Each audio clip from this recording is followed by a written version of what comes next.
What's up?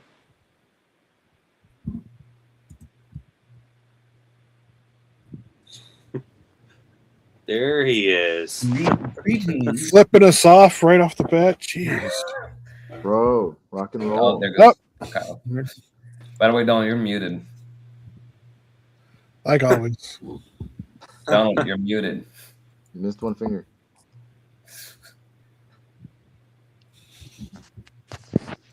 What are we doing? Donald, you're muted. Oh well. my- Guess we'll just go on with the show without him. Okay. Yeah. Why not? Hi everybody, it's the Sci-Fi Nerds here. Yeah, we've been, we've only been doing this for a couple weeks, so we're still learning how to do things. Oh man. No, we lagging. I can't hear nothing. You can't hear us? Sir? I guess you can't hear us. I'm sure you got the right. Is he doing it right? DJ, what was that? Hey, well, I was going to start saying something, and then I was like, "Oh, he can't hear." Okay, but I guess he'll probably jump back on. He'll be back. He's trying to figure it out. Sorry, folks.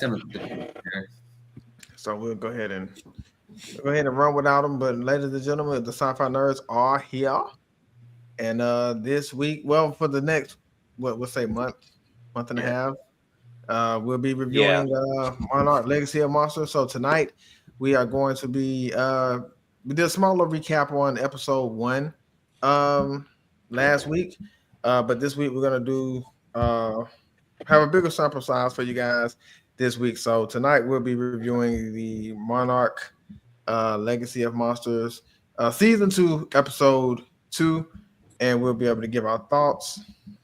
See, Remy, I got your brother. Yep. Boom! And there we is. So before we get started, Donald, I'm DJ, I'm Remy. Kyle. Serge. and we are the Sci-Fi Nerds. Serge, I know you're just jumping on, brother. But before we get started, how your week and everything? How your week? How your kids? How your family? Everybody doing, man? We all just thank God it's Friday Junior. Yep. And feel for I'm assuming for Donald too. I don't know about anybody else out there in YouTube land, but tomorrow basically kicks off spring break, so my kids are off. I'm not a teacher. My wife is off. I'm not off, but I'm still taking a few days off next week. So looking forward to that. That spring break starts I'm not Monday. even going to work in the morning. I'm going to work only in the afternoon because my kids are having a fun day and they wanted me to be there. So There you go. this is a great way to kick off spring break. Nice. Yep. They spring break start Monday, so they got one more day. But they got a party tomorrow, so they want to go to school. So y'all can see the stay home. Tomorrow is for anybody. Yeah, so I said tomorrow is air man for themselves. If you want to go, go. If you want to stay, you can stay. So it's that time of year. So let's see.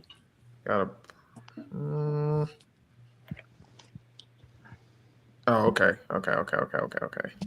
All right, well here he is. Monarch Legacy of Monsters, episode 2, season 2. We wanted to do a brief recap on what we thought of the last episode, and so anybody can take the floor because it's pretty much going to be an open discussion on these episodes, just to kind of pick each other's brain, just to see what all we think. So is there anybody else who would like to start off? Or is there anybody who would like to start off discussing their initial thoughts from episode 2 and what they think will happen in episode 3? It was garbage. No, I'm kidding. Well, I thought it was rude of Kong to burp at them like that. I mean, I'm not surprised that Remy was the first one to say something. I'll just say that. Oh, come on now. I'm co-host. I gotta say something. Yeah, you know what? I will say Kong does look good in this series. He looks really good. Yeah. I actually love the I'm not sure what kind of budget they're working with. But the cinematography is really good in this series as well. I'm really enjoying it so far. Yeah. I literally think here's a funny thing. So I have not seen the last two Jurassic Park movies for whatever reason. You're fine. Even though I've heard, even though Jurassic Park is like literally up there in like my top movies of all time, and Hell yeah. might be, I Mhm. think it's the second VHS I ever owned as a child. Damn. The first one being the original Batman. And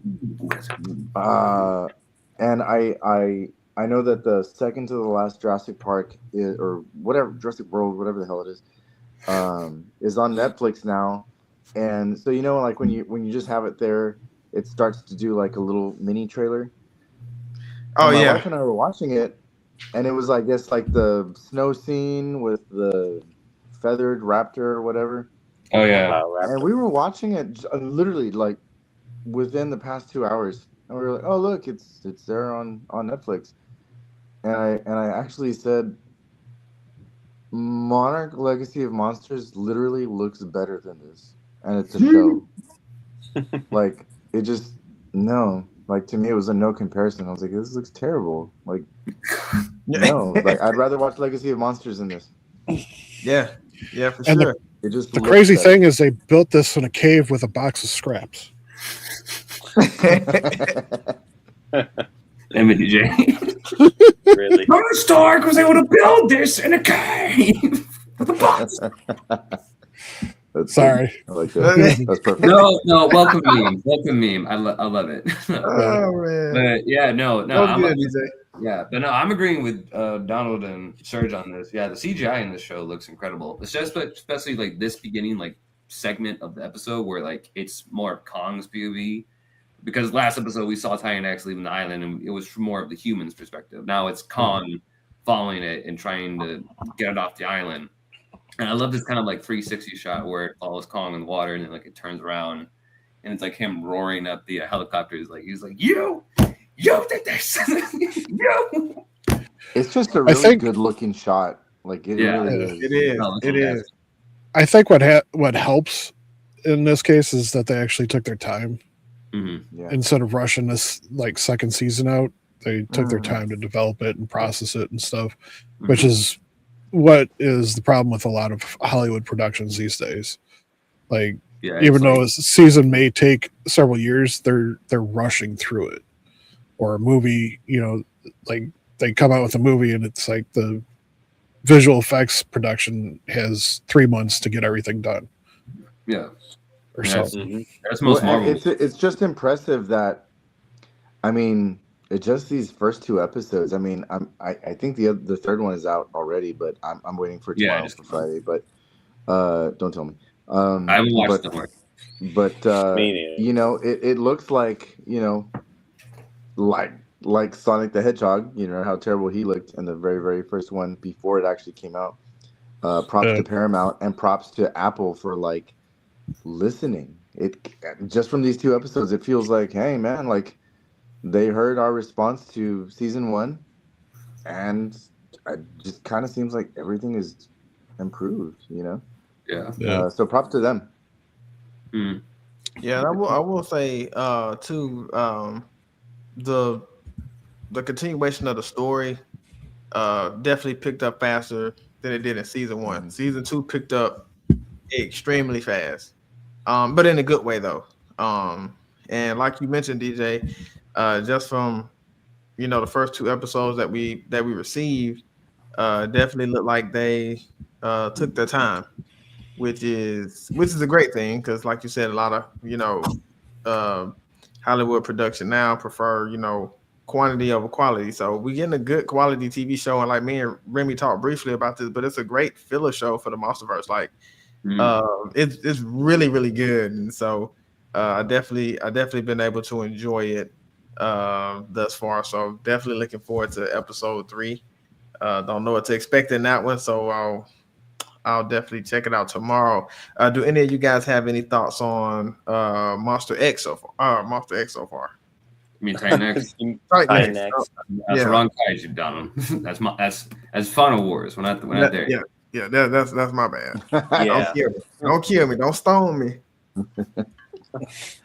Rod, no. Yeah.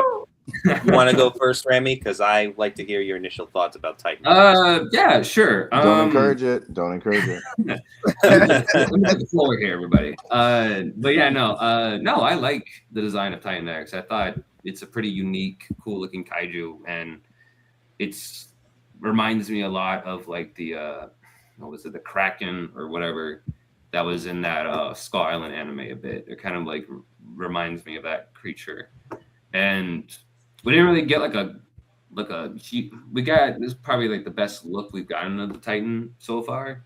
Because episode 1 we got like a little bit glimpses of its body here and there, but this one is like we got a full face reveal and everything, and I thought it was cool. I thought it looked really, I don't know. I thought it looked pretty unique in terms of like MonsterVerse kaiju. I will say, I think that's my biggest compliment I can give the MonsterVerse is that they come up with their own original kaiju designs, and most of them look pretty good. They're not just Cloverfield ripoffs, with the exception of Mutos, of course. But yeah, no, I thought Titan X looked pretty cool. The roar kind of threw me off a bit because like you would hear Mothra's trills a lot of the time when it was roaring. So I was like, on the first episode, right? Yeah, on the first episode, and even this episode, like at the very end when the creature pops up and Lee and Keiko are like running away from it, you could kind of hear like Mothra's sound effects when it's roaring, and I'm like, okay. But I wonder if that's intentional. I know. A lot of people are thinking that it's probably just like they're using just like stock effects for the roar, but I'm like, maybe there's a connection. Yeah. Well, there probably is a connection because we saw that Keiko felt the vibrations in the past, and so did Kate. Nobody else seemed to notice them. Yep. So possibly actually between them and the Titan X, we don't know what. It could be that it's even possible that maybe where Keiko and Kate are, they maybe like lure Titan X to that location, but I don't know though. Yeah, no, I thought Titan X was cool. I really do like the final chase between it and Lee. I thought that was actually a pretty exciting. Yeah, that was pretty cool. Like I remember the wave coming over Lee's boat, and I was like anticipating it. I was like, oh god, no! Like get out of there! I'm like, speed up! Yes. Going overdrive right now. Taking -1 Qs. Literally, yeah. Arca Jaws. And Jaws, yeah, definitely. Yeah, but I want to hear your guys' thoughts too. What do you guys think about Titan X in this episode? The floor is open to anybody. Kyle. Through Kyle. Yeah, sure. Titan X looks very, I feel like gnarly, as I like to say, is mostly like, it does give me that Biollante vibe with the head, but no, it's more like a cephalopod, and that Titan X just gives me that Monster X vibe. I was hoping maybe they kind of like saving that name for the end of the season, but I have a feeling that they're going to keep that name until the very end. And I love how this creature, I want to say glow, but it's actually bioluminescence as it glows from its spikes over its back. It looks really impressive to a creature that looks almost like something out of like we never really seen before in MonsterVerse. That is like a really cool way to show off the second episode with this creature, and I love the design. It reminded me of the creature from the Eye or Lung a little bit, but more with like a mix of, I would want to say like maybe a whale, but it looks so cool looking. I really dig its design. Like if you look at the teeth, it does look like it's an anglerfish sort of, but not really. It's like an eel mixed with the octopus and even a jellyfish, because that's what the developers were aiming for, because they want to make something that is part of the mythos of the MonsterVerse. That's something that we have never really seen before that could really be a challenge to both Godzilla and Kong, if you know what I'm saying. I think this is what they were really going for. Yeah. No, yeah, I definitely I I definitely agree with you, Kyle. I definitely agree with you as well, Remy. I think Titan X is a really unique kaiju, and like you said, for the most part, when they come up with their own kaiju, it actually looks pretty good. And I think one of the things I'm really loving about this series is we're getting a lot of daytime shots with these Titans. We had a few with Godzilla in season 1, when he woke up out of the sand, and when they watched him walk up towards the nuke, and even showed him a couple times swimming. Those were some good daytime shots. And of course, we got to see Kong in the daytime, yelling at them like, "What the heck did y'all just do?" And then we also got to see Titan X. So I think Titan X is a pretty unique kaiju, and it's actually an interesting kaiju. So I've been actually, I feel like I'm on the journey with Lee and them, trying to figure out what exactly is Titan X. What is his, what is his goal? What is, just trying to figure out what exactly it's trying to do. Or, I mean, it's just, I know at some point this Titan's probably going to be a threat, but like I said, I just feel like we're going along for a ride with them just to kind of figure out, what exactly this creature is. So, but no, Titan X is a cool looking kaiju. I've enjoyed it so far, and it's actually a pretty interesting kaiju. So I'm not looking for Godzilla and Kong every 5 minutes, because Titan X has been a pretty good kaiju itself to keep up with. So I can't wait to see his full abilities. I really want to see the full scope of Titan X to really see what this kaiju is really made of, for it to be a threat to Kong and Godzilla. So those are my thoughts on Titan X. I'll be interested to see what the association is with the little crab creature. Oh yeah, because so far we don't know if it's supposed to be like a baby to it or if it's food. Yeah, because like in the past there was the whole swarm of them running straight towards the ocean while it was coming towards the shore. Yeah, and of course they try to leave the suspenseful. Oh, do they live or die? And it's like, well, we know that they live. That was the one like kind of dumb thing. Like, oh, we're gonna do this cliffhanger where the building that they ran into gets smashed. It's like, well, we already know that they're alive. So. I looked up on behind the scenes of these creatures. They're supposed to be like the spawns of Titan X, that they actually message the creature whenever it gets attacked, or basically find any prey. It makes this sonic boom that alerts it, which is very interesting. So Titan X is their mom. Yeah, it's basically. Hey, I ain't gonna lie, Kyle. That's some good research right there, boy. Interesting. That's some good research, Kyle. Yeah. I also did like. Oh, go ahead, Kyle. Go ahead. I'm sorry. Go ahead. No. Finish what you can say. Okay, they're like, think of them as like the colony of ants and bees. Like they always send messages to their leader, their queen, and whatever they have like a situation, they report back whatever they're in danger or the queen's in danger. They're just basically like have this symbiotic relationship with these creatures. Mm-hmm. So I got kicked. Queen, where you at? Exactly. Help me.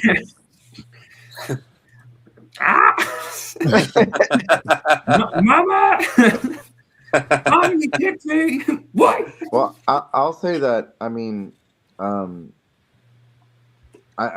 think they've done really good with Titan X in this season, as far as like oh man, like this is interesting. I think it's caught everybody's attention. I'm loving the similarities to Biollante. I know that's one of the monsters that everybody's been like, oh, are we gonna get Biollante in the MonsterVerse? I mean, especially with that one scene where they're in the past and you see Titan X in the water and the tentacles coming out. I mean, that looks like that could have been right out of Godzilla vs. Biollante. Literally, and I'm here for it. Like, keep it up, do it. No, yeah. I would love to see. I think it's great.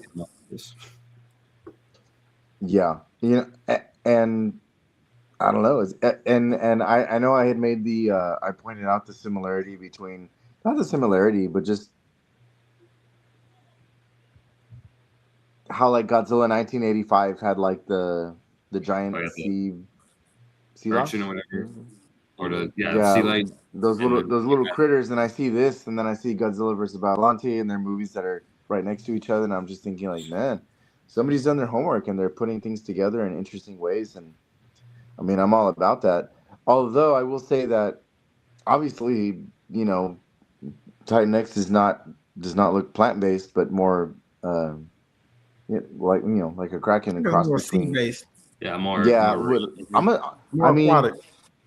yeah, like almost like the head almost looks like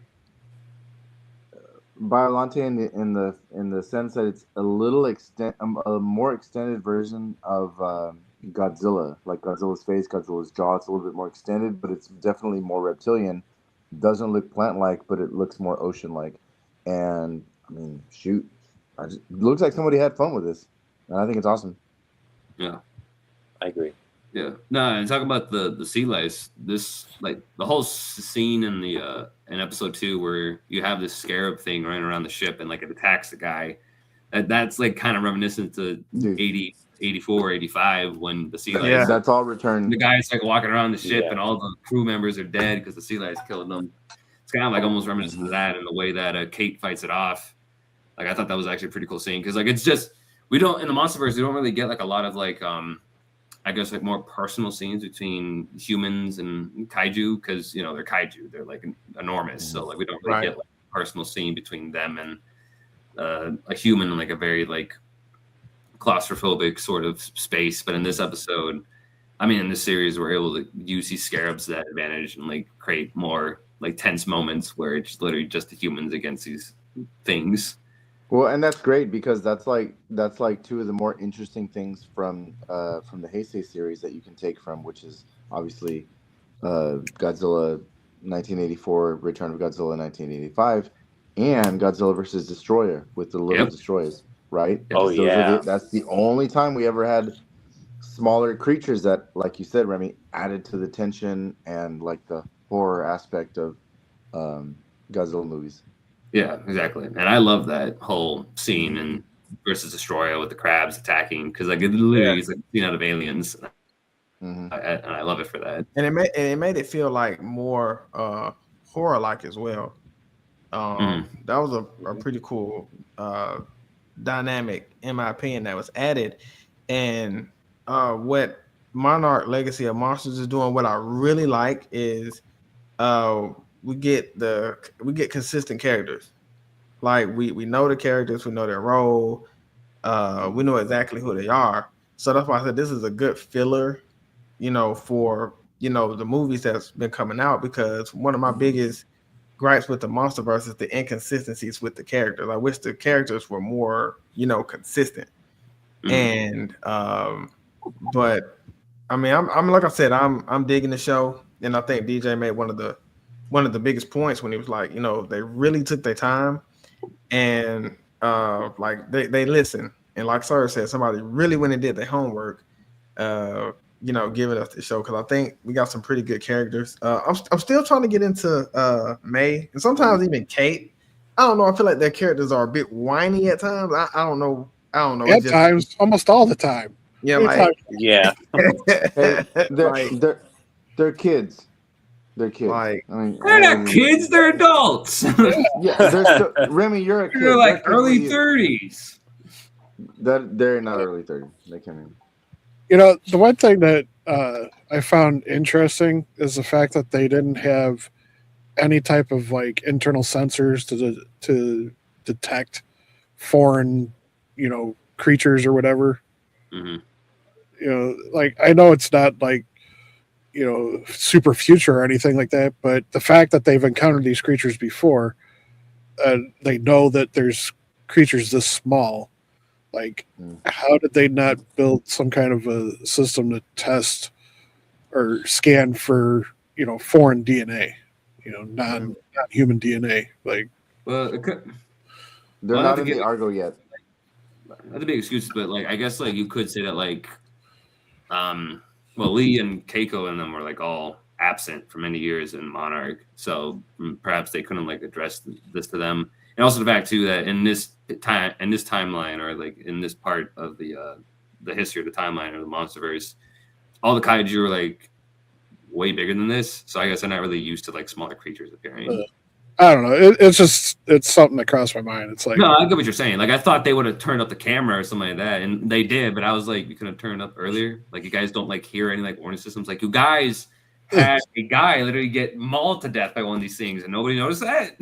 Yeah. Kate, I'm like, you guys are a huge ship with a bunch of people walking around, and you didn't notice that there's a guy who has his face chomped off. Yeah. You know, I guess nobody had a paper cut or anything, so there was no reason to go to med bay. Yeah, but I wanted to ask you guys, what did you guys think of I guess the present day plot line in this episode? I mean, this one was going back and forth like pretty quickly. Yeah. So I feel like that, for me, like I feel like that helped. It kind of like kept me on my toes. It kept like I don't know, like it kept things a little bit upper paced for me, and I like that.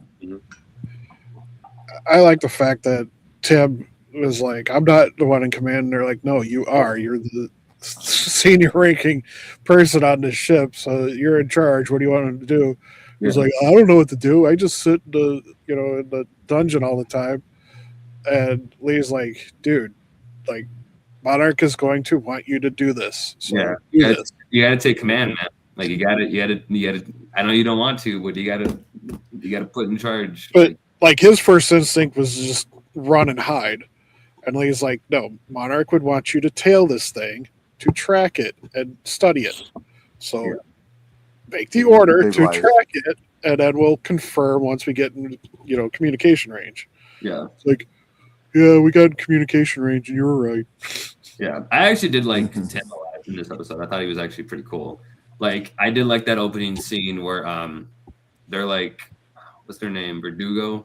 They're like, yeah, she's off the board, and he's like, off the board? Like, God, man, like she had a kid. That's what you guys call dead? Like, Jesus. Like, he was so like disruptive. I like that. I like that kind of like acting that he did, where like he is more. Tim is always, I think, especially in season 1, he's been more in touch with his emotions and more in touch with his humanity. I do like the reluctant leader thing. Yeah, and I also did like that moment too, where he got orders from the higher ups of Monarch saying that, hey, you got Lee on board? All right, cool, arrest him. Like he and even Lee's is like puts out his hands like this, trying to get arrested, and Tim's just like, you know what? There might have been some miscommunication, or there might have been something that messed up the message, and I was like. Thank you, Tim. Thank you for being smart. Well, you know what I said? I told my wife, he's the one who's taking charge right now. You need his help. I told my wife, like, I think what is said is like at first opportunity, like arrest or whatever. I would have said as Tim, that opportunity hasn't happened yet, and then just throw the paper away. Yeah. What I do appreciate about Tim is he's the most human. He's not he's not military. Not that there's anything wrong with being military.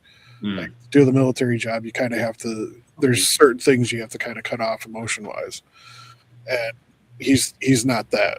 So I do appreciate that aspect of him. Like, it makes him kind of unique for Monarch, because as we've seen time and time again, a lot of the higher ups are just like, it's this or that, and he's like, well, no, there's other alternatives.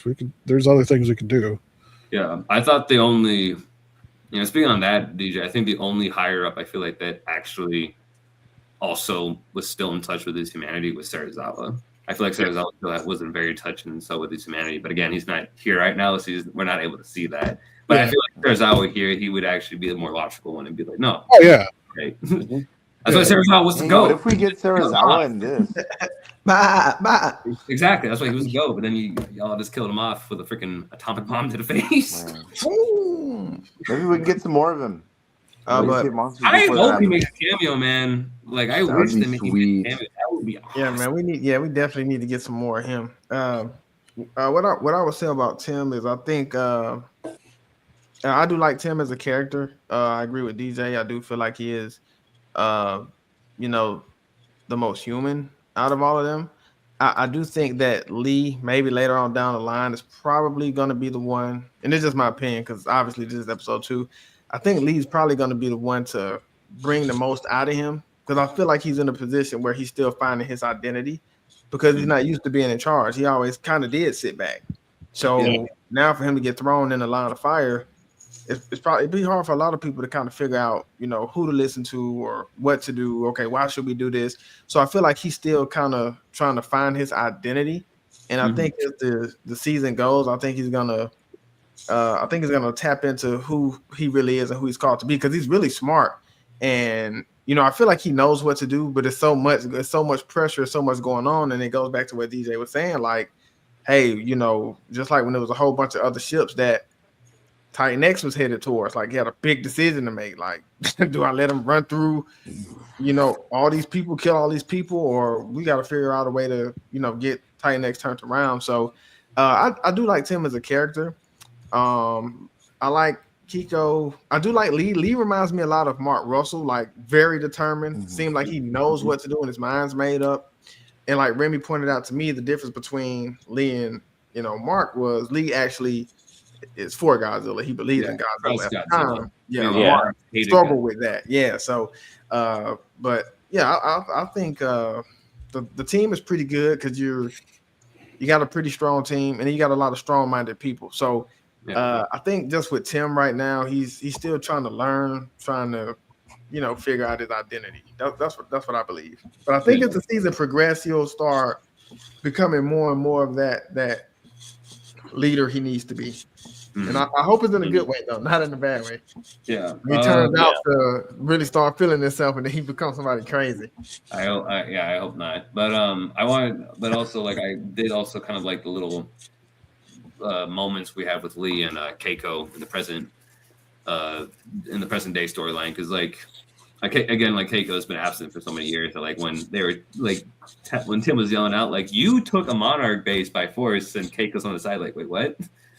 Like, I almost kind of like how she's almost taken aback by how sort of more aggressive, I guess, or more forward Lee has become over the years. She's like, "I'm still the same me," and she's like, "But you like took over a Monarch base by force." She's like, "I had to. Like, they wouldn't listen." So it almost makes you think that there may be perhaps like maybe a rift that kind of happens between them in this, because like people change, and so Lee has had many years to change, and Keiko was like not there to witness that kind of change. So like it's kind of come very surprising to her. And I also do like that moment too between Keiko and Hiroshi when they're sort of kind of acting like that mother and son. Oh yeah, that was cool. Yeah. That was dope. When he was buying his nails like and like in Japanese, she's like, "No, don't bite your nails." And I was like, "Oh," I'm like, "That's cute." Like, she's still trying to act like his mother. I'm like, "That's adorable." Even though I can definitely see like he hasn't been around his mom like for a long time since she was in the Rift Gate for so many Axis Monday. Yeah, Axis Monday, and I can tell that he's been like alone, and throughout like these season 1 when he was a kid, but we don't really see that.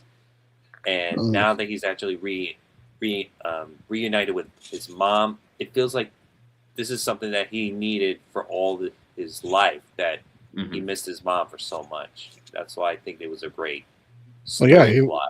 He lost his mom, then he loses his uncle, and then eventually his dad goes off and dies. Yeah, and even then too, with Randa, after they both, after Lee and Keiko both disappeared, like we even get hints that Randa wasn't really even there for Hiroshi. Yeah. Like he just got caught up so much in his work and trying to prove his theories that he just like kind of lost track of trying to act like a father. Yeah.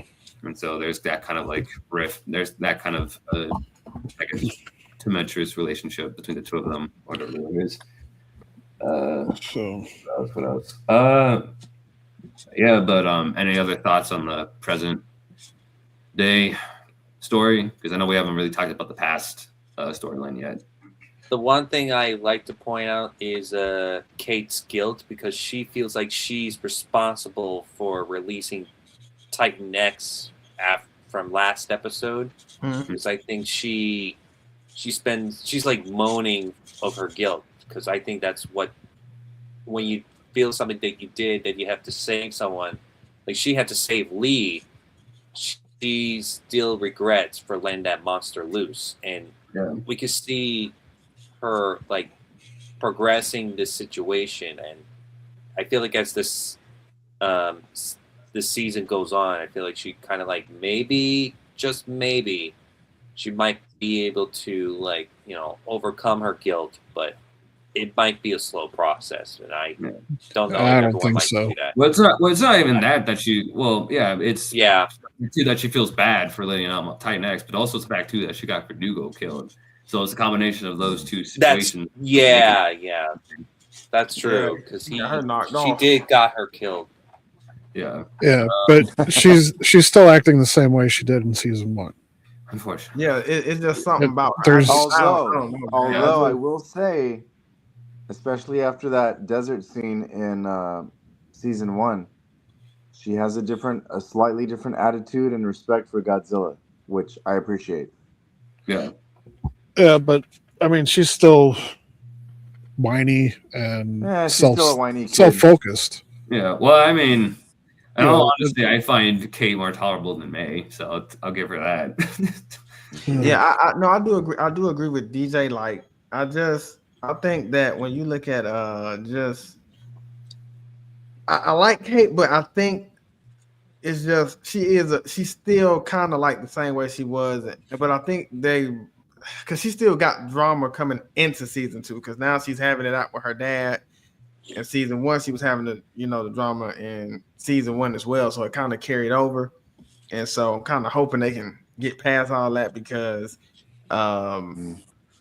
that way we can, like you said, sir, like we can really see her true feelings, towards Godzilla. Because even though her and Godzilla made eye contact, that's all we got. So I don't really know.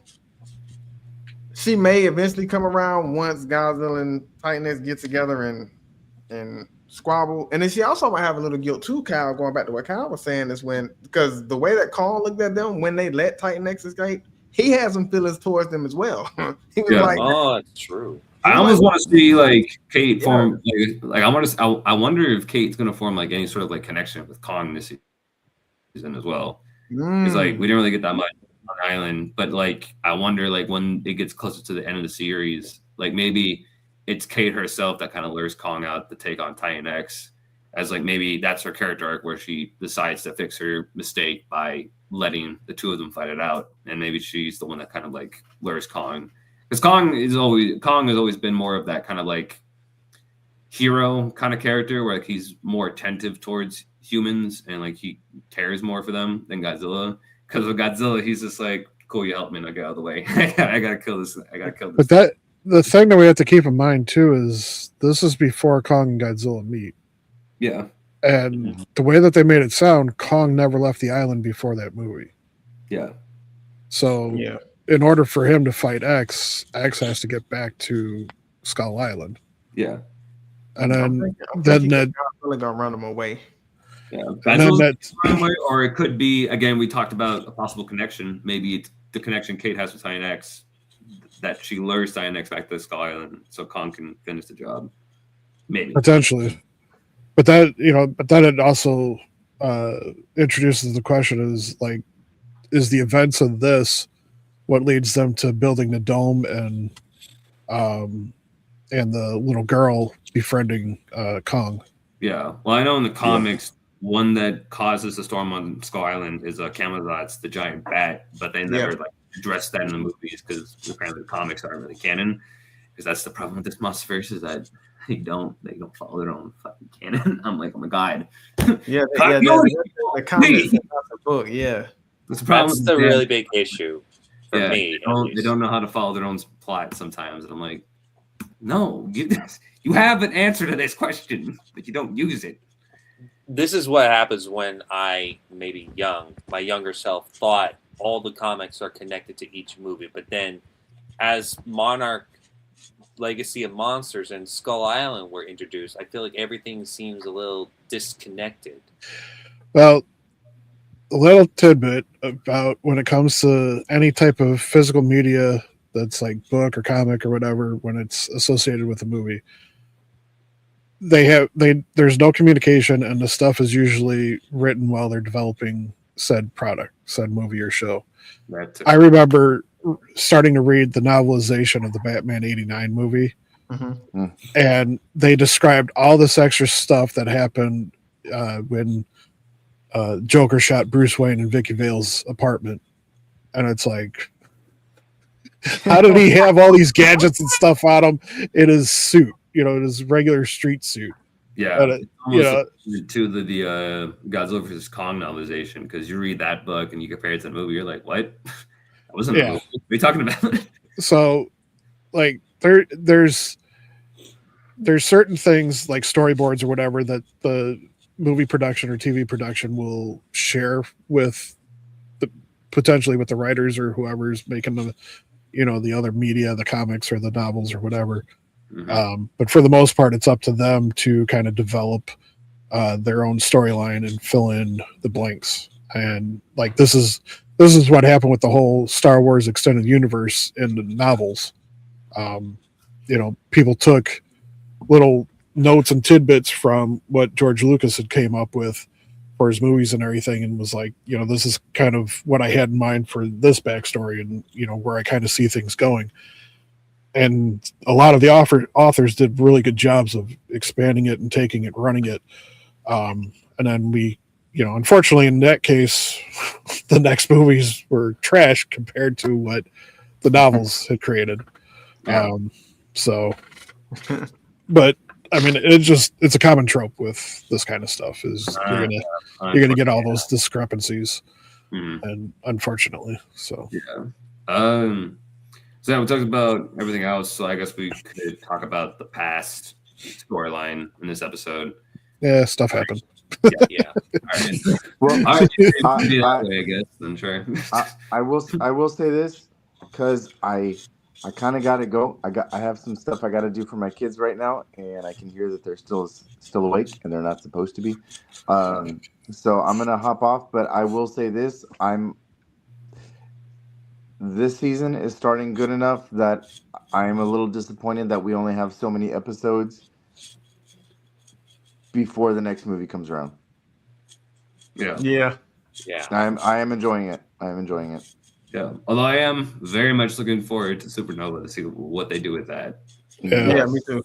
And I wonder if they're going to acknowledge anything in this season in the next movie, because if they do, that would be awesome. Yeah, I think one of the most exciting things is like as we get to episode 3 and on, it's just like, how is this all going to connect? How is it all going to connect? You know, like what would be that's the really part. cool for the movie is if they brought Kurt Russell and the woman Kiko, if they brought them in for the movie. Dude, I totally thought about that the other day. How cool would it be to have Kurt Russell in a freaking MonsterVerse movie? Not only that, and Sam Neill in a MonsterVerse movie? Hell yeah. I'll take that. Yeah. And I'm digging the characters a lot more in this series than like overall than, you know, most of the ones we had in the MonsterVerse. So that would be pretty cool. Yep.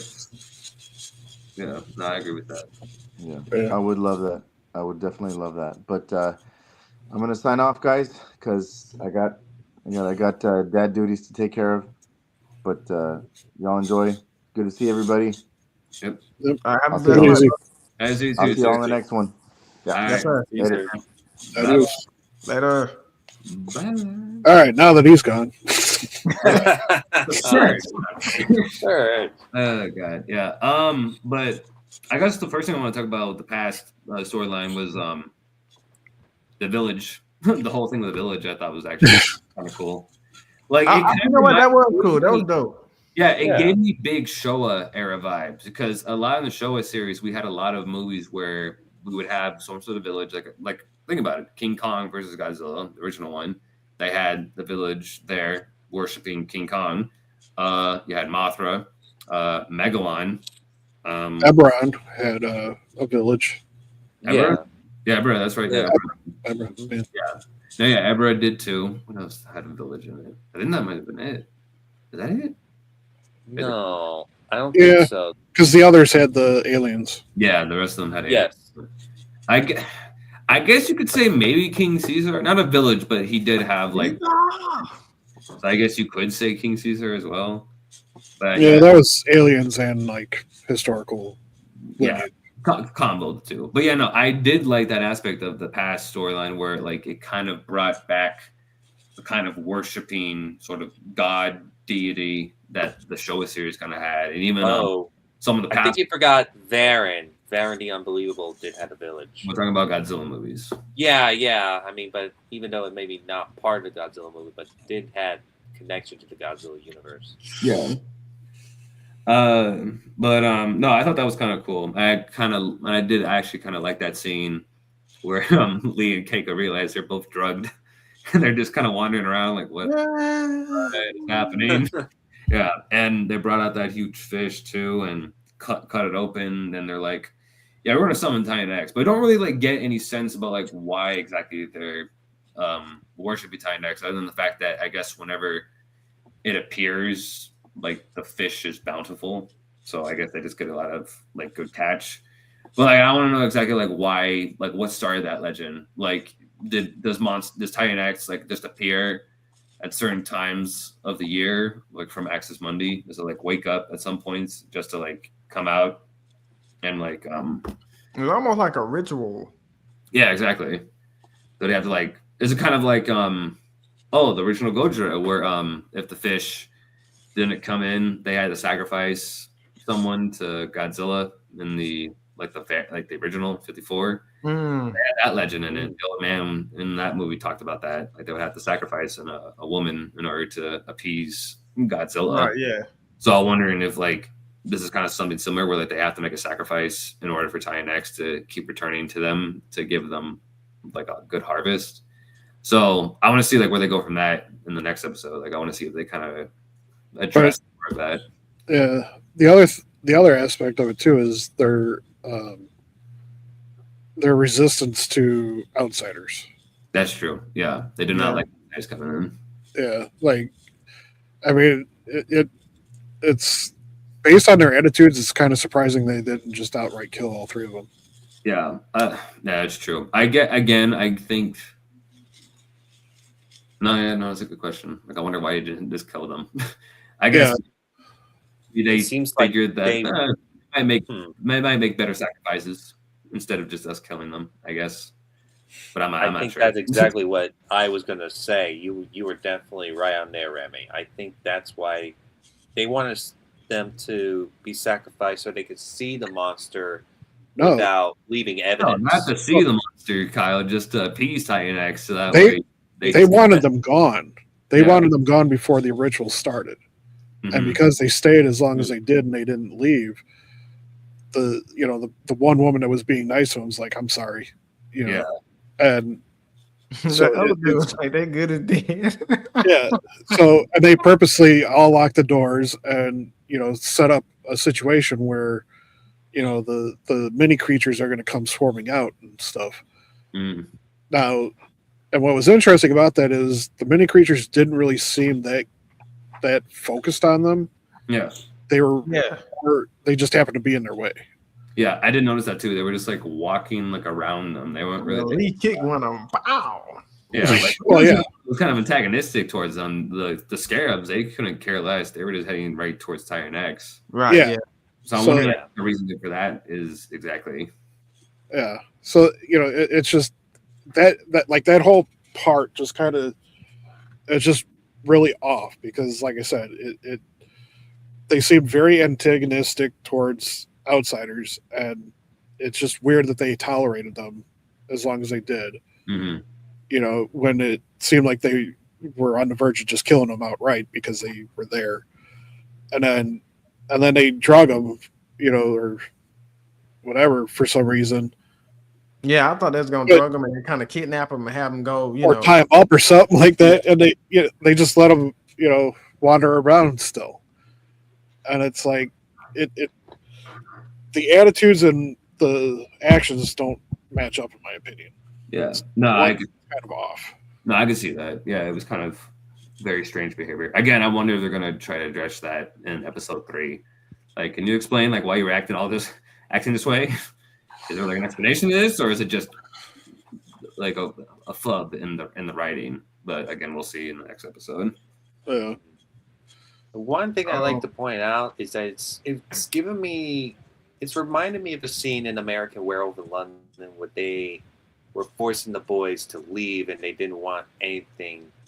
They don't want to share everything, and I can see that similarities with the villagers, Lee and Kiko in that scene, and I really love how they plot that out. I can see the similarity with Now, that. I do think Lee and Kiko is going to build an intimate relationship, because I thought that was going to happen in the first season with them.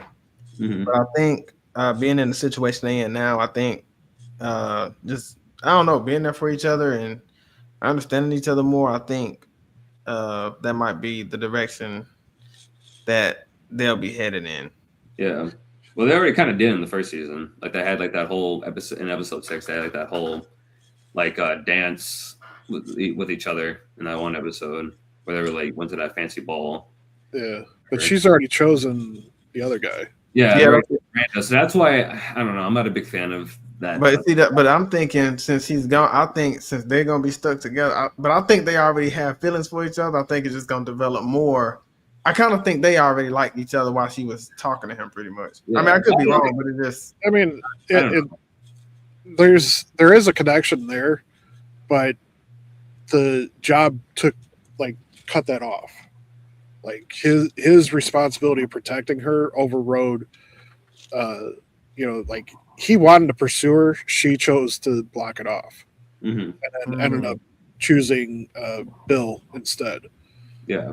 And so, like, I don't really see them, like, their respect for each other will grow, but I don't see them, like, intimately growing closer to each other. Yeah. I hope not, because I'm not a big fan of love triangles, so I would Yeah. not want this to be part of the show. Yeah, I've never been a fan of this plot point where it's just like, oh, or Lee and Keiko going to get together? Are Randa and Keiko going to stay together? I'm like, I don't care. Just pick one. I mean, they've pretty well established that Lee has affections towards her. Yeah. And he's disappointed that she chose Randall instead. But he respects the decision, and he's not going to act. Not like, he's not acting he's not acting like an asshole either. Yeah. Like he's like Now- disappointed, but like he still respects both of them. Now, for the current time, I could see them potentially rekindling something I can see. because Randall's no longer in the picture. He passed away years ago and stuff. Yeah. So I could see the possibility in that timeline, but in the past, I don't see it happening. Yeah. I can see what you're saying. That would be interesting. Yeah, I'm curious to see what episode 3, because I think we'll find out a lot about it in episode 3. Yeah, I agree with that. But yeah, any other thoughts? Or I think we should start. My final thoughts. I would say, like I said, I really enjoyed episode 2. I've enjoyed Titan X a lot. Definitely piqued my interest. And Remy, you brought up a good point. When we get these original kaiju with original designs, they actually look pretty good. I'm definitely loving the daytime shots that we get to see with the creatures. Yeah. The cinematography is great. Even the story is great. And I feel like going from the present to the past has been a good thing, and it's not confusing. Like it's easy to keep up with. It's easy to understand what's going on. And like I said, I'm loving the characters. Still having some trouble a little bit with May and Kate. I don't know. It's just something. I feel like they're just still a little bit too whiny. But Yeah. it's not like I can't watch it. I hope going throughout the season that they develop and they have more of an important role. Well, I know Kate is an important character, but sometimes I feel like May is just there. So, I hope the writing gets better for her on her end, because I don't have a problem with May and I don't have a problem with Kate, but at times it just I don't know. I just feel like they're whiny at the wrong moments, and they have this attitude about them at the wrong time, and I just don't.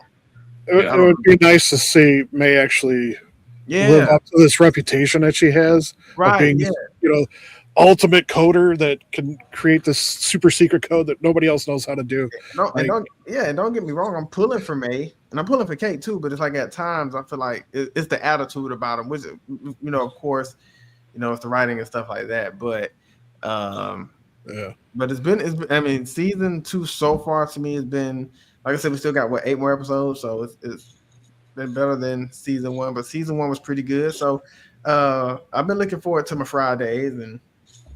I can't wait to see what happens in episode 3. Yeah, I agree. Me too. I'll be interested to see how they get away from this. Because it seemed like there wasn't any ships left or something. I don't know. So yeah, I'm looking forward to seeing the next episode. And like you, Donald, I'm hoping that May and Kate develop more actual dynamic personalities rather than being one-note creatures and showing up to whine or be like, girl, you got to do this for yourself or whatever. And I called them creatures. That's funny. He didn't call them people. He's just like these creatures. I'm like, wow. I don't know. Just They're okay. It gets tiring when a character is just one note. Yeah, no, I know. I get you. I'm not disagreeing with you because I feel like Kate and May are definitely the weakest. I'm pulling for Kate and May, but they like I'm pulling for them, but I think it's more to their character than we're getting. I'll say that. Yeah, I honestly think like it's so funny to me how like I think out of all 3 of them, Keiko is like the only female character that like is actually a well-rounded character and that I actually find interesting. Yeah, because even the commander was like one note. Yeah, Verdugo was just like, man.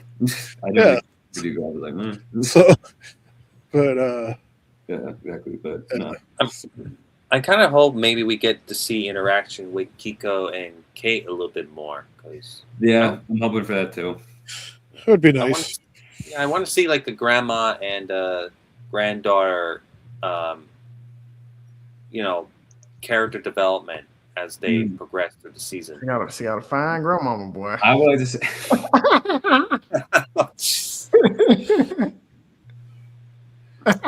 Her grandmother is young enough to almost be her, older sister, right? At this point. Moving on from it that. Does. Moving on from that point. Just saying, like, No, I know. No, I'm more focused on Donald's point.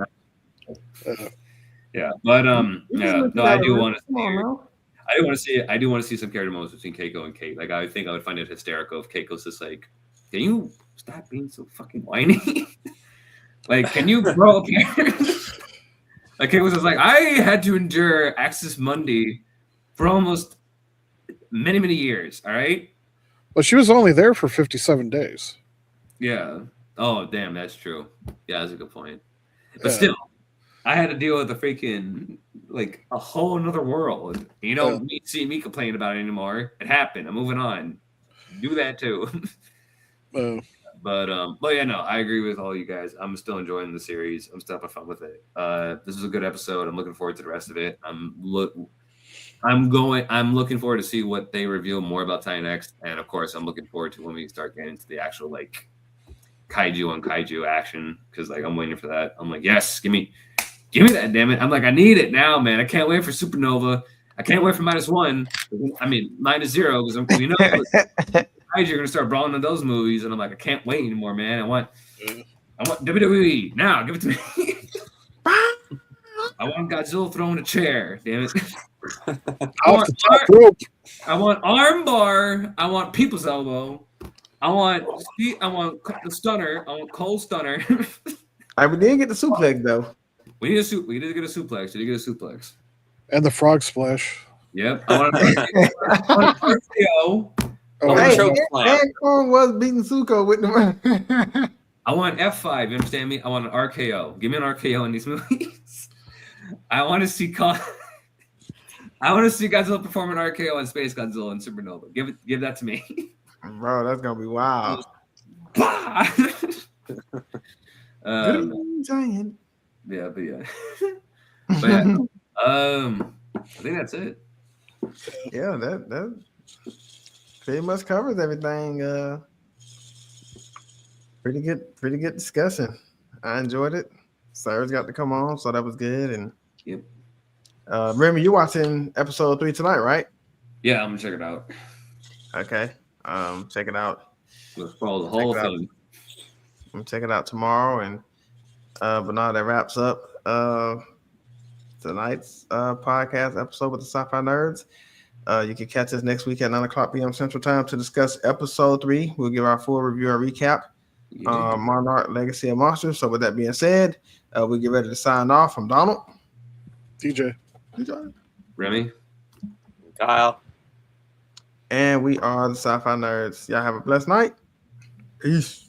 I'll spin a Bye. Sayonara.